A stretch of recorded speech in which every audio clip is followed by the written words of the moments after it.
maybe you should talk to someone. Part 1. Nothing is more desirable than to be released from an affliction, but nothing is more frightening than to be divested of a crutch. A. James Baldwin. 1 Idiots. Chart note. John. Patient reports feeling stressed out and states that he is having difficulty sleeping and getting along with his wife. Expresses annoyance with others and seeks help managing the idiots. Have compassion. Deep breath. Have compassion. Have compassion. Have compassion.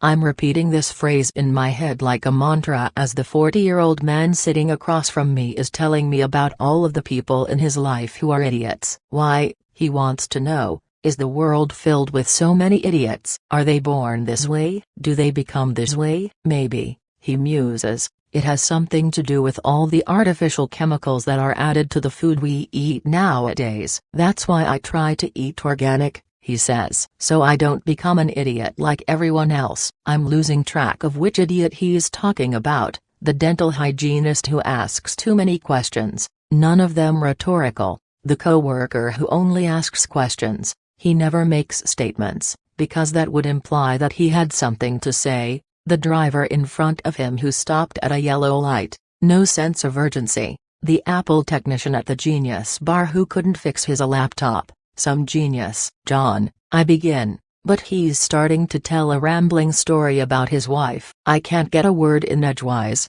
even though he has come to me for help. I, by the way, am his new therapist. His previous therapist, who lasted just 3 sessions, was nice, but an idiot, and then Margot gets angry. Can you believe it?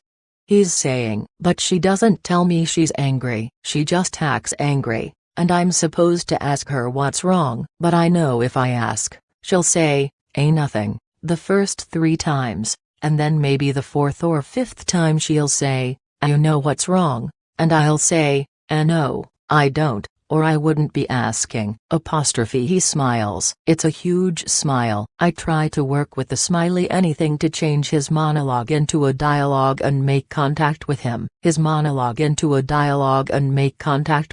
I'm curious about your smile just now, I say, because you're talking about being frustrated by many people, including Margot, and yet you're smiling. His smile gets bigger. He has the widest teeth I've ever seen. They're gleaming like diamonds. I'm smiling, Sherlock, because I know exactly what's bothering my wife. I reply. So wait, I'm getting to the best part, he interrupts. So, like I said, I really do know what's wrong, but I'm not that interested in hearing another complaint. So this time, instead of asking, I decide I'm going to. He stops and peers at the clock on the bookshelf behind me. I want to use this opportunity to help John slow down. I could comment on the glance at the clock. Does he feel rushed in here?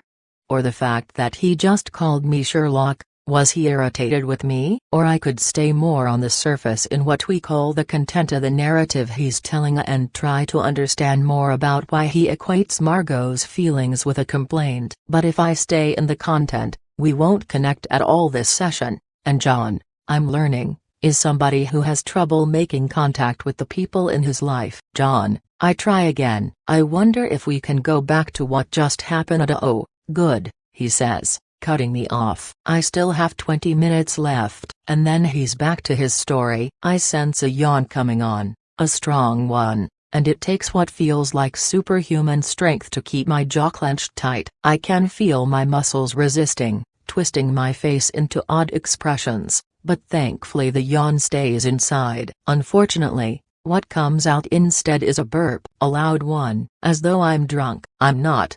I'm a lot of unpleasant things in this moment, but drunk isn't one of them. Because of the burp, my mouth starts to pop open again. I squeeze my lips together so hard that my eyes begin to tear. Of course, John doesn't seem to notice. He is still going on about Margot. Margot did this. Margot did that. I said this. She said that. So then during my training, a supervisor once told me, there's something likable in everyone, and to my great surprise, I found that she was right. It's impossible to get to know people deeply and not come to like them. We should take the world's enemies, get them in a room to share their histories and formative experiences, their fears and their struggles, and global adversaries would suddenly get along. I've found something likable in literally everyone I've seen as a therapist, including the guy who attempted murder. Beneath his rage, he turned out to be a real sweetheart. I didn't even mind the week before, at our first session, when John explained that he'd come to me because I was a nobody here in Los Angeles, which meant that he wouldn't run into any of his television industry colleagues when coming for treatment. His colleagues, he suspected, went to well-known, experienced therapists. I simply tagged that for future use, when he'd be more open to engaging with me. Nor did I flinch at the end of that session when he handed me a wad of cash and explained that he preferred to pay this way because he didn't want his wife to know he was seeing a therapist. "You'll be like my mistress," he'd suggested. Or, actually, more like my hooker. "No offense, but you're not the kind of woman I'd choose as a mistress." If you know what I mean. I didn't know what he meant. Someone blonder, younger, with wider, more sparkly teeth?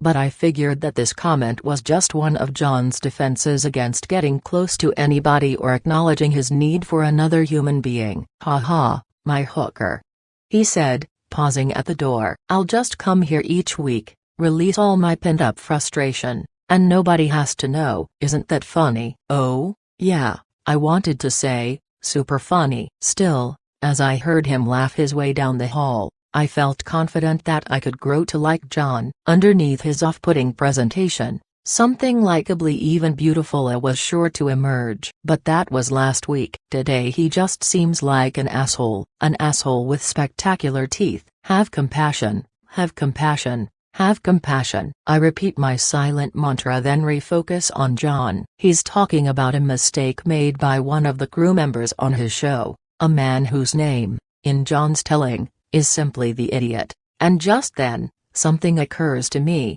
John's rant sounds eerily familiar. Not the situations he's describing, but the feelings they evoke in Hema and in me. I know how affirming it feels to blame the outside world for my frustrations, to deny ownership of whatever role I might have in the existential play called my incredibly important life. I know what it's like to bathe in self-righteous outrage, in the certainty that I'm completely right and have been terribly wronged, because that's exactly how I've felt all day. What John doesn't know is that I'm reeling from last night, when the man I thought I was going to marry unexpectedly called it quits. Today I'm trying to focus on my patience, allowing myself to cry only in the 10-minute breaks between sessions, carefully wiping away my running mascara before the next person arrives. In other words, I'm dealing with my pain the way I suspect John has been dealing with his, by covering it up. As a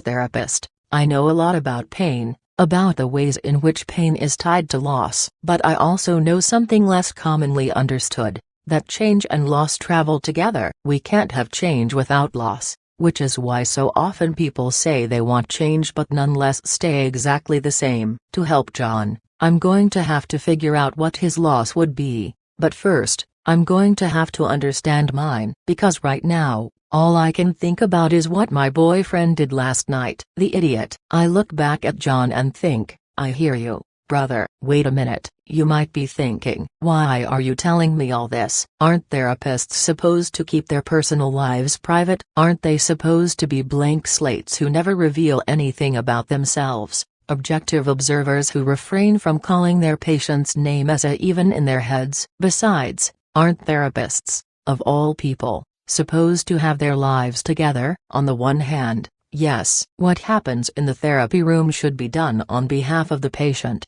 and if therapists aren't able to separate their own struggles from those of the people who come to them, then they should, without question, choose a different line of work. On the other hand, these are right here, right now, between you and me isn't therapy, but a story about therapy, how we heal and where it leads us. Like in those National Geographic Channel shows that capture the embryonic development and birth of rare crocodiles, I want to capture the process in which humans, struggling to evolve, push against their shells until they quietly, but sometimes loudly, and slowly, but sometimes suddenly, crack open. So while the image of me with mascara running down my tear-streaked face between sessions may be uncomfortable to contemplate, That's where this story about the handful of struggling humans you are about to meet begins. So with my own humanity, therapists, of course, deal with the daily challenges of living just like everyone else. This familiarity,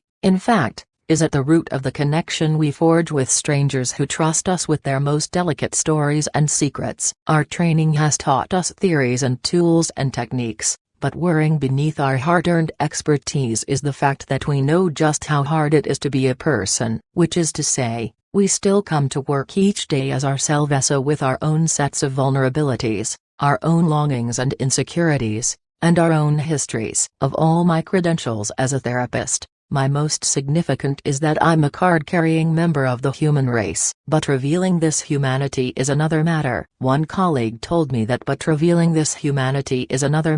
One colleague told me that when her doctor called with the news that her pregnancy wasn't viable, she was standing in a Starbucks, and she burst into tears. A patient happened to see her, cancelled her next appointment, and never came back. I remember hearing the writer Andrew Solomon tell a story about a married couple he'd met at a conference. During the course of the day, he said, each spouse had confessed independently to him to taking antidepressants but didn't want the other to know. It turned out that they were hiding the same medication in the same house. No matter how open we as a society are about formerly private matters, the stigma around our emotional struggles remains formidable. We'll talk with almost anyone about our physical health. Can anyone imagine spouses hiding their reflux medication from each other?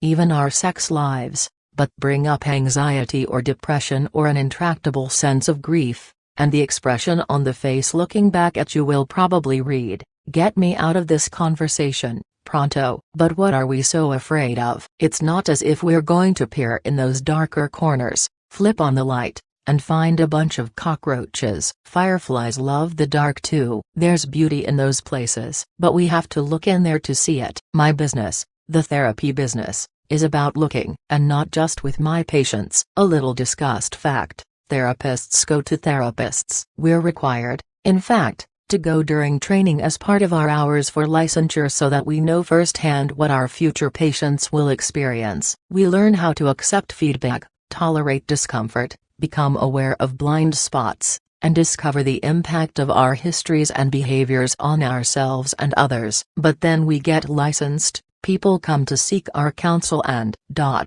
we still go to therapy. Not continuously, necessarily, but a majority of us sit on somebody else's couch at several points during our careers, partly to have a place to talk through the emotional impact of the kind of work we do, but partly because life happens and therapy helps us confront our demons when they pay a visit. And visit they will, because everyone has demons, big, small, old, new, quiet, loud, whatever. These shared demons are testament to the fact that we aren't such outliers after all, and it's with this discovery that we can create a different relationship with our demons, one in which we no longer try to reason our way out of an inconvenient inner voice or numb our feelings with distractions like too much wine or food or hours spent surfing the internet, an activity my colleague calls the most effective short-term non-prescription painkiller.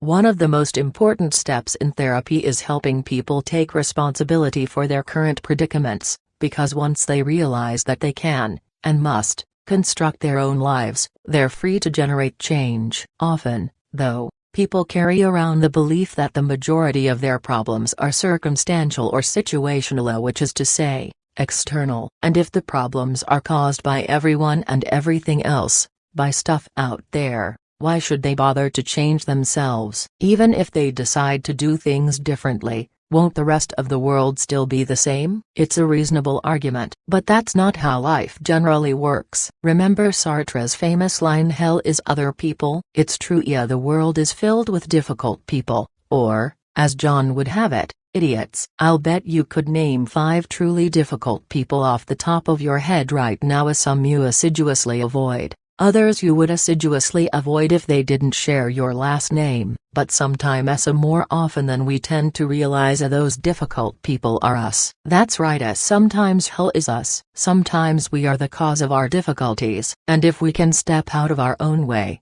something astonishing happens. A therapist will hold up a mirror to patients, but patients will also hold up a mirror to their therapists. Therapy is far from one-sided, it happens in a parallel process. Every day, our patients are opening up questions that we have to think about for ourselves. If they can see themselves more clearly through our reflections, we can see ourselves more clearly through theirs. This happens to therapists when we're providing therapy, and it happens to our own therapists too. We are mirrors reflecting mirrors, showing one another what we can't yet see. Which brings me back to John. Today, I'm not thinking about any of this. As far as I'm concerned, it's been a difficult day with a difficult patient, and to make matters worse, I'm seeing John right after a young newlywed who's dying of cancer, which is never an ideal time to see anyone, but especially not when you haven't gotten much sleep, and your marriage plans have just been cancelled, and you know that your pain is trivial compared to that of a terminally ill woman, and you also sense, but aren't yet aware, that it's not trivial at all because something cataclysmic is happening inside you. Meanwhile, about a mile away, in a quaint brick building on a narrow one-way street, a therapist named Wendell is in his office seeing patients too. One after another, they're sitting on his sofa, adjacent to a lovely garden courtyard, talking about the same kinds of things that my patients have been talking to me about on an upper floor of a tall glass office building. Wendell's patients have about on an upper floor of a tall glass office building. Wendell's patients have seen him for weeks or months or perhaps even years, but I have yet to meet him. In fact, I haven't even heard of him. But that's about to change. I am about to become Wendell's newest patient.